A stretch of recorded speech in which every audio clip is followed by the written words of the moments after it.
இப்ப நடத்தப்பட்டிருக்கக்கூடிய தாக்குதல்கள் எந்த ஒரு பாகிஸ்தான் மிலிட்டரி பேஸையோ பாகிஸ்தான் மிலிட்டரியையோ இலக்கு வைத்த தாக்குதல்கள் கிடையாது. 9 இடங்களை தாக்கி இருக்கிறாங்க. 9 இடங்களும் பயங்கரவாதிகள் இருக்கக்கூடிய இடங்கள் என்று அடையாளம் கண்டிருக்கிறோம் என்று சொல்கிறார்கள். பாகிஸ்தான் மொத்தமாக 5 விமானங்களை சுட்டு வீழ்த்தியது, 2 ட்ரோன்களையும் சுட்டு வீழ்த்தியது.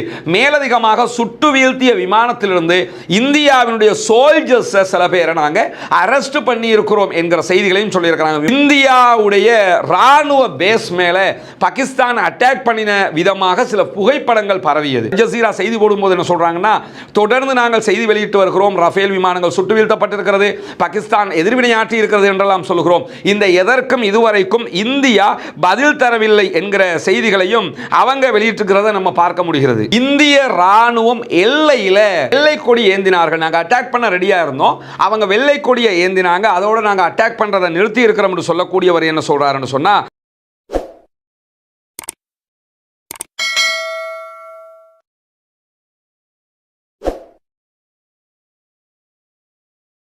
அன்பிற்கினிய சகோதர சகோதரிகளே, நம் அனைவர் மீதும் ஏக இறைவனுடைய அமைதியும் கருணையும் உண்டாகட்டுமாக என்கிற உயரிய பிரார்த்தனைகளோடு இன்றைய இந்த வீடியோவில் நம்ம பார்க்க இருக்கிற மிக முக்கியமான விவகாரம் என்னன்னா, நமக்கெல்லாம் தெரியும், இந்தியா பாகிஸ்தானுக்கு இடையிலான முருகல் நிலை உச்சம் தொட்டு கொண்டிருக்கிறது.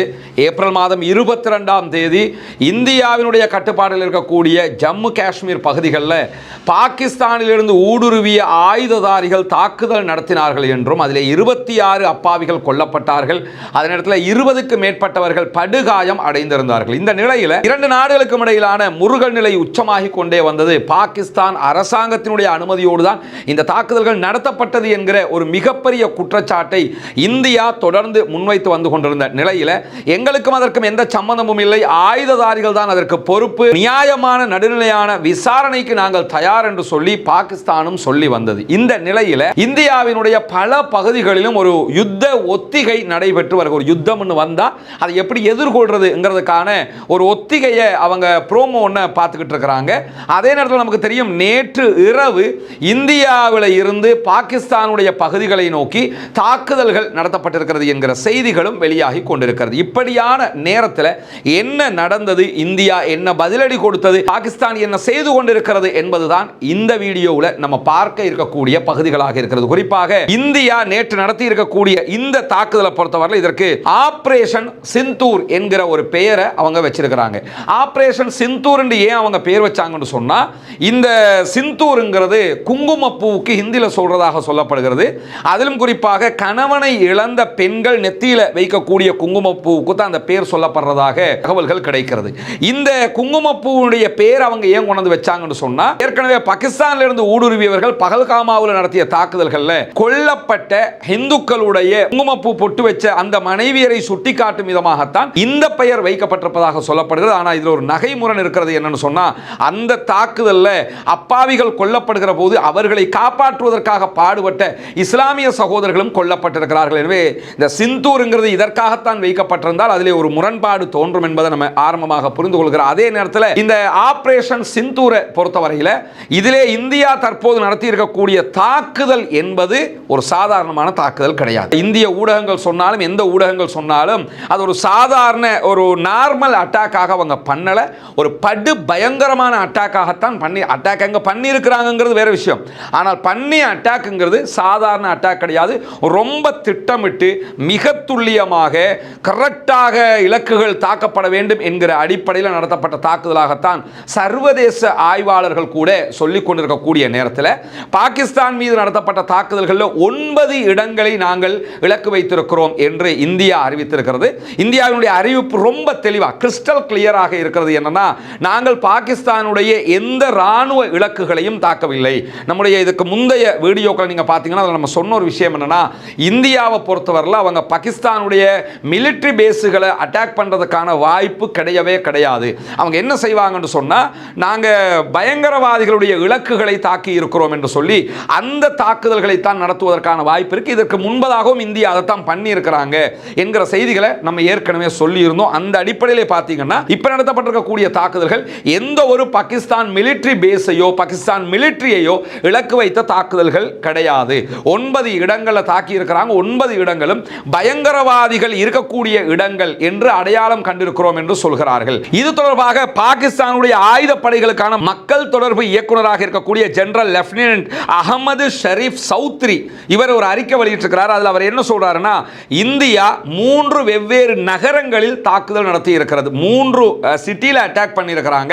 இந்த 3 சிட்டிகள்லையும் 9 அட்டாக்குகளை அவங்க எங்க மேல பண்ணி இருக்கிறாங்க என்று சொல்லி இருக்கக்கூடியவர் என்ன சொல்றாருன்னா, பாகிஸ்தானுடைய வான்வழியை அவர்கள் பயன்படுத்தவில்லை. பாகிஸ்தான் வான்வழியை பயன்படுத்தாம அவர்களுடைய வான்வழியை தான் அவங்க பயன்படுத்தி அட்டாக் பண்ணி இருக்கிறாங்க என்கிற செய்திகளையும், எங்களுடைய எந்த மிலிட்டரி பேஸ் மேலையும் அவங்க அட்டாக் பண்ணவில்லை என்பதையும் சௌத்ரி மிக தெளிவாக உறுதிப்படுத்தி இருப்பது மட்டுமல்லாமல், பாகிஸ்தானுடைய நிர்வாக காஷ்மீரில் இருக்கக்கூடிய முசாராபாத் அதே போன்று கோட்லி பகுதிகளில் தாக்குதல் நடத்தப்பட்டிருக்கிறது. பாகிஸ்தானுடைய பஞ்சாப் மாகாணத்தில் இருக்கக்கூடிய பஹாவல்பூரிலும் தாக்குதல் நடைபெற்றிருக்கு. 3 நகரங்கள் 9 தாக்குதல்களை பாகிஸ்தான் மேல இன்றைக்கு இந்தியா நடத்தி இருக்கிறது என்கிற செய்திகளோட இந்த தாக்குதல்களில் 2 பள்ளிவாயல்கள் அட்டாக் பண்ணப்பட்டிருக்கு. 2 பள்ளிவாயல்கள் மேலையும் இந்தியா தாக்குதல் நடத்தி இருப்பதாக பாகிஸ்தான் சொல்லியிருக்கிறார்கள். அது தொடர்பான புகைப்படங்களை வெளியிட்டிருக்கிறார்கள். அல் ஜசீராவினுடைய ஆங்கில பதிப்பு அது தொடர்பான செய்திகளை விரிவாக வெளியிட்டிருக்கிறது மட்டுமல்லாம, இந்தியா நடத்தி இருக்கக்கூடிய தாக்குதல்களில் இதுவரைக்கும் 26 பொதுமக்கள் கொல்லப்பட்டிருப்பதாகவும் 46 பேர் படுகாயங்களுக்கு உள்ளாகி இருப்பதாகவும் பாகிஸ்தான் உத்தியோகபூர்வமாக அறிவித்திருக்கக்கூடிய காட்சிகளையும் நம்ம காண முடிகிறது. இந்த இடத்துல நம்ம என்ன பார்க்கணும்னா, நம்ம ஏற்கனவே சொன்ன மாதிரி தான், இந்தியா மேல பாகிஸ்தானிய ஆயுததாரிகள் நடத்திய தாக்குதலையும் கொல்லப்பட்டது அப்பாவிகள், தற்போது நடந்திருக்கக்கூடிய தாக்குதல்களையும் கொல்லப்படுவது அப்பாவிகளாக இருக்கிறார்கள். இந்த மாதிரியான பயங்கரவாதிகளுடைய இந்த தீய செயல்களால் அப்பாவிகள் தான் கடைசியில் மாட்டிக்கொள்கிறார்கள் என்கிற ஒரு நிலையை நம்ம அவதானிக்க முடிகிறது. இந்த மாதிரியான ஒரு சூழல்ல இருதரப்பும் ரொம்ப நிதானமாக அடுத்த கட்டங்களுக்கு நகர வேண்டிய தேவையும் இருக்கிறது. இந்த மாதிரியான நேரத்தில் பாகிஸ்தானுடைய பிரதமர் ஷபாஸ் ஷரீப் ஒரு அறிக்கையை வெளியிட்டிருக்கிறார். அதில் அவர் என்ன சொல்றாருன்னா, இந்த தாக்குதல் ஒரு போர் நடவடிக்கை தான், இந்தியா யுத்தத்தை தான் ஆரம்பித்திருக்கிறது என்று சொல்லி அவர் தன்னுடைய அறிக்கையில் சொல்றது மட்டுமல்லாம, இந்தியாவால் திணிக்கப்பட்டிருக்கக்கூடிய இந்த யுத்தத்திற்கு நாங்கள் கண்டிப்பாக பதிலடி கொடுப்போம், பதிலடி கொடுக்கிற உரிமை எங்களுக்கு இருக்கிறது என்று சொல்லுகிறார். இது எங்க மேல திணிக்கப்பட்டிருக்கக்கூடிய வலுக்கட்டாயமா திணிக்கிறாங்க யுத்தத்தை, நாங்க போகல, அவங்க தான் வர்றாங்க. எனவே இதற்கு பதிலடி கொடுக்க வேண்டிய கட்டாயம் எங்களுக்கு இருக்கிறது, அதற்குரிய பலமும் எங்களுக்கு இருக்கிறது, கண்டிப்பாக பதிலடி கொடுக்கப்படும், அதற்கு தயார் நிலையில் இருக்கிறோம் என்று சொல்லிவிட்டு கடைசி அவர் என்ன சொல்றாருன்னா, எதிரி நாடு தன்னுடைய எந்த தீய நோக்கங்களிலும் வெற்றி பெறுவதற்கு ஒருபோதும் அனுமதிக்க மாட்டோம் என்கிற செய்தியையும் அவர் சொல்லி இருந்தார். சொன்னது மட்டுமல்லாமல் உடனடியாக பாகிஸ்தான் அதற்கு எதிர்வினை ஆற்றி இருக்கிறது என்கிற செய்திகளையும் தற்போது பார்க்க முடிகிறது. குறிப்பாக ஆரம்பமாக பாகிஸ்தான் என்ன சொன்னாங்கன்னா, நாங்கள் 2 போர் விமானங்கள், ரஃபேல் வகையான 2 போர் விமானங்களை சுட்டு வீழ்த்தி இருக்கிறோம் என்கிற அறிவிப்பை விடுத்தார்கள்.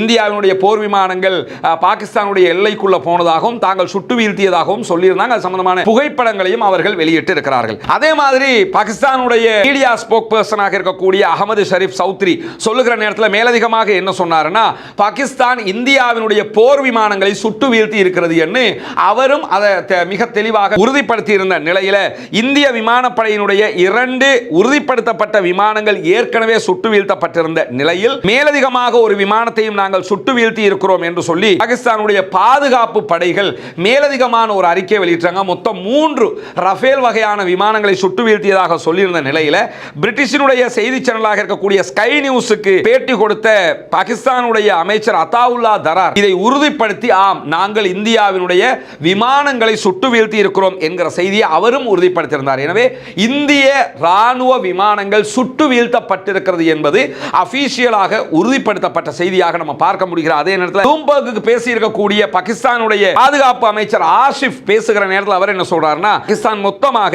5 விமானங்களை சுட்டு வீழ்த்தியது, 2 ட்ரோன்களையும் சுட்டு வீழ்த்தியது, மேலதிகமாக சுட்டு வீழ்த்திய விமானத்திலிருந்து இந்தியாவினுடைய சோல்ஜர்ஸ் சில பேரை நாங்க அரெஸ்ட் பண்ணி இருக்கிறோம் என்கிற செய்திகளையும் சொல்லியிருக்கிறாங்க. இந்தியாவினுடைய அதிகாரிகள் யாருமே இந்த செய்தியை இதுவரைக்கும் உறுதிப்படுத்தவில்லை. பாகிஸ்தான் என்ன சொல்றாங்கன்னா, நாங்க 5 ரஃபேல் வகை விமானங்களை சுட்டு வீழ்த்தி இருக்கிறோம் என்று சொல்றாங்க.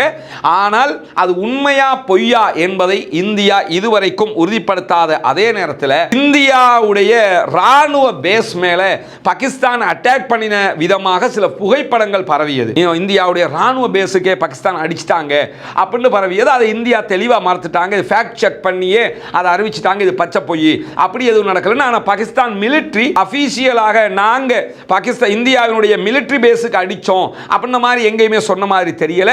ஆனால் அப்படி பரவிய செய்திகள் பொய் என்று சொல்லி இந்தியா மறுத்திருக்கிறது. அதை மறுத்த இந்தியா ரஃபேல் விமானங்கள் சுட்டு வீழ்த்தப்பட்டதாக இதுவரைக்கும் எங்கேயுமே மறுக்கல. சில நேரம் இதற்கு பிறகு மறுப்பதற்கும் வாய்ப்பிற்கான அல் ஜசீரா செய்தி போடும்போது என்ன சொல்றாங்கன்னா, தொடர்ந்து நாங்கள் செய்தி வெளியிட்டு வருகிறோம், ரஃபேல் விமானங்கள் சுட்டு வீழ்த்தப்பட்டிருக்கிறது, பாகிஸ்தான் எதிர்வினையாற்றி இருக்கிறது என்றெல்லாம் சொல்கிறோம். இந்த எதற்கும் இதுவரைக்கும் இந்தியா பதில் தரவில்லை என்கிற செய்திகளையும் அவங்க வெளியிட்டிருக்கிறத நம்ம பார்க்க முடிகிறது. இப்படியான நிலையில் ரெண்டு நாடுகளுக்கும் இடையில் அவங்களுடைய எல்லை பகுதிகளில் துப்பாக்கி சூடு நடத்தப்பட்டிருக்கு. இந்திய ராணுவம் வெளியிட்டிருக்கக்கூடிய அறிக்கையில் பாகிஸ்தான் நடத்திய பீரங்கி தாக்குதல்களில் 3 அப்பாவிகள் கொல்லப்பட்டிருக்கிறார்கள்.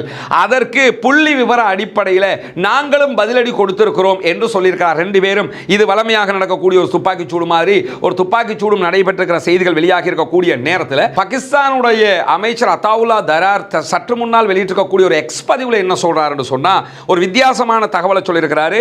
இந்திய ராணுவம் எல்லையில் வெள்ளை கொடி ஏந்தினார்கள், நாங்கள் அட்டாக் பண்ண ரெடியா இருந்தோம், அவங்க வெள்ளை கொடியை ஏந்தினாங்க, அதோட நாங்க அட்டாக் பண்றதை நிறுத்தி இருக்கிறோம் என்று சொல்லக்கூடியவர் என்ன சொல்றாருன்னு சொன்னா, முதல்ல அவங்க விசாரணையிலிருந்து தப்பி ஓடினாங்க. விசாரணைன்னா பாகிஸ்தான் அட்டாக் பண்ணினு சொல்றாங்க, வாங்க இன்டர்நேஷனல் விசாரணை ஒன்றுக்கு வாங்கன்னு சொல்லும்போது அதுல இருந்து தப்பி ஓடினவங்க இப்போ என்ன பண்ணிட்டாங்கன்னா களத்தில் இருந்த வெள்ளை கொடியை ஏந்திட்டு தப்பி ஓடிட்டாங்க அப்படிங்கிற மாதிரி போட்டிருக்காரு. இந்த அறிவிப்பை பார்க்கும்போது நமக்கு என்ன தோணுதுன்னா, இது ஒரு பொலிட்டிக்கல் ரீதியிலான அறிவிப்பு மாதிரி தெரியுது. ஏன்னா வெள்ளை கொடியை ஏந்தினார்கள், வெள்ளை கொடி ஏந்திரத்துக்கு இது ஒரு பெரிய வாராக இன்னும் மாறவே இல்லை. அப்படி மாறுறதாக இருந்தால் கூட களத்தில் ஒரு பயங்கரமான ஒரு அட்டாக் நடந்திருக்கானு அந்த நேரத்தில் வெள்ளக்கொடி எந்த ராணுவம் ஏந்துவாங்க. இதை தங்களுடைய மக்களை எங்கள் கவர்மெண்ட் அதை பண்ணுது இதை பண்ணுது இருக்குது தெரியுமா, எங்கள் கவர்மெண்ட் ஒரு தங்களுடைய தௌலத்தை காட்டுறதுக்காக சொல்லுகிற செய்தி மாதிரி தெரியுது. ஏன்னா அப்படி இந்த நேரத்துக்குள்ள நடக்கிறதுக்கான வாய்ப்புகள் கிடையாது. அது இந்தியன் ஃபோர்ஸஸும் வந்து சாதாரணமாக வெள்ளை கொடி ஏந்திட்டு போனாங்கிறத நம்புற மாதிரியா இருக்குது. இது ட்விட்டரில் கதை சொல்றதுக்கு நல்லா இருக்குமே தவிர யதார்த்தத்துக்கு நல்ல கதை மாதிரி தெரிய இல்லை. எனவே உண்மையிலேயே இந்தியாவினுடைய ரஃபேல் விமானங்கள் சுட்டு வீழ்த்தப்பட்ட செய்தியை புகைப்படத்தோட பாகிஸ்தான் வெளியிட்டிருக்கிறாங்க. ஆனால் அது உண்மையா பொய்யா என்கிற செய்திகளை இன்னும் இந்தியா வெளியிடாத அதே நேரத்தில் இந்தியாவினுடைய ராணுவ பேஸ் மேல தாக்குதல் நடத்தப்பட்டதாக சொல்லப்பட்டதை இந்தியா மறுத்திருக்கிறார்கள். இதுதான் இன்றைக்கு நடந்திருக்கக்கூடிய ஒரு செய்தியாக இருக்கு. இன்றைக்கு இந்தியா முழுவதுமே போர் ஒத்திகை நடைபெற்று வரக்கூடிய நேரத்தில் பதட்டம் அதிகரித்துக் கொண்டே இருக்கிறது. இந்தியா நிறைய ஆயுதங்கள் வெளிநாடுகளில் இருந்து வாங்கி கொண்டிருக்கிறது, அவசரமாக வாங்கி கொண்டிருக்கிறது. பாகிஸ்தானும் ஆயுதங்களை வாங்கி கொண்டிருக்கிறது.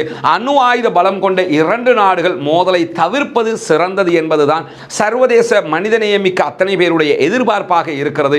பொறுத்திருந்து பார்ப்போம் என்ன நடக்கிறது என்பதை. அப்பாவிகள் பாதுகாக்கப்பட வேண்டும், இரண்டு நாடுகளும் அமைதியாக வேண்டும், பயங்கரவாதம் தோற்கடிக்கப்பட வேண்டும், நியாயம் வெல்ல வேண்டும் என்பதுதான் அனைவருடைய எதிர்பார்ப்பு. அமைதி திரும்ப பிரார்த்தனை செய்வோம். உண்மை செய்திகளை உடனுக்குடன் அறிந்து கொள்வதற்காக ரஸ்மினமயசி நியூஸ் என்கிற நம்முடைய சேனலை சப்ஸ்கிரைப் செய்யாத சகோதரர்கள் சப்ஸ்கிரைப் செய்து கொள்கிறார். அதே நேரத்தில் ரஸ்மினமயசி டாக்ஸ் என்கிற நம்முடைய புதிய சேனலையும் சப்ஸ்கிரைப் செய்து கொள்ளுமாறு அன்பாக கேட்டுக்கொண்டு முடித்துக் கொள்கிறேன். வாஹர்தா வானா அல்ஹம்துலில்லாஹி ரப்பில் ஆலமீன்.